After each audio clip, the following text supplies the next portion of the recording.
तो अब हम पढ़ेंगे कि मल्टीपल फिज़न क्या होता है। मल्टीपल फिज़न के बारे में पूरी बहुत ज़्यादा डिटेलिंग में आपके बुक में नहीं दिया गया है। एनसीईआरटी बुक आपका नहीं दिया गया है, साइड बुक्स में दिया गया होगा। तो मैं आपको एक पिक क्लिक करके भेज दूँगी, तो जब मैं एक्सप्लेन कर दूँगी उसके बाद वो पेज आप रीड कर लेना, ठीक है। तो आपका कॉन्सेप्ट और क्लियर हो जाएगा। तो मल्टीपल फिजन में क्या होता है, due to several unfavourable condition, कुछ इन्वायरमेंटल कंडीशन के चलते आपका ऑर्गेनिज्म जो है वो स्प्लिट जो करता है, वो दो नहीं बहुत ज़्यादा ऑर्गेनिज्म में स्प्लिट कर जाता है, बहुत सारे वो डॉटर ऑर्गेनिज्म बना देता है, उसी को हम बोलते हैं मल्टीपल फिजन। तो मल्टीपल फिजन में होता क्या है कि एक ऑर्गेनिज्म जो होता है वो अपने अराउंड में एक प्रोटेक्टिव कवरिंग बना लेता है, जिसे हम सिस्ट बोलते हैं, ठीक है।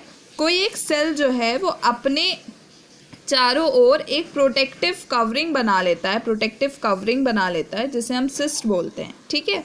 और फिर ये इनसाइड द सिस्ट, इसी सिस्ट के अंदर न्यूक्लियस जो है वो डिफरेंट नंबर्स ऑफ न्यूक्लाई में डिवाइड होता जाता है, और बहुत सारे छोटे छोटे साइटोप्लाज्म जो हैं वो बन जाते हैं, बहुत सारे छोटे छोटे डॉटर सेल्स जो हैं उसके बाद वो बन जाते हैं।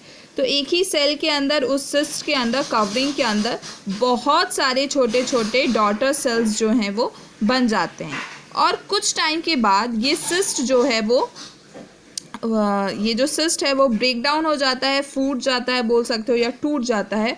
और फिर ये जितने भी छोटे छोटे डॉटर्स बने थे सारे फिर उस सिस्ट से बाहर निकल जाते हैं और वो एक कंप्लीट ऑर्गेनिज्म बन जाते हैं। तो यही होता है आपका मल्टीपल फिजन। मान लो एक बैलून जो थी वो आपका सेल था, उसके बाहर में एक ऐसी कवरिंग चढ़ा दी गई जिसके चलते उसी बैलून के अंदर ढेर सारे छोटे छोटे सेल्स बनते गए, और कुछ टाइम के बाद वो कवर जो तुमने चढ़ाया था वो टूट गया, जिससे फिर वो बैलून से वो सारे छोटे छोटे ऑर्गेनिज्म जो सेल्स बने थे वो बाहर निकल गए और वो सारे एक सिंगल ऑर्गेनिज्म बन गए। तो यही होता है मल्टीपल फिजन में। तो ये जो कवरिंग होती है उसे हम सिस्ट बोलते हैं, CYST, सिस्ट।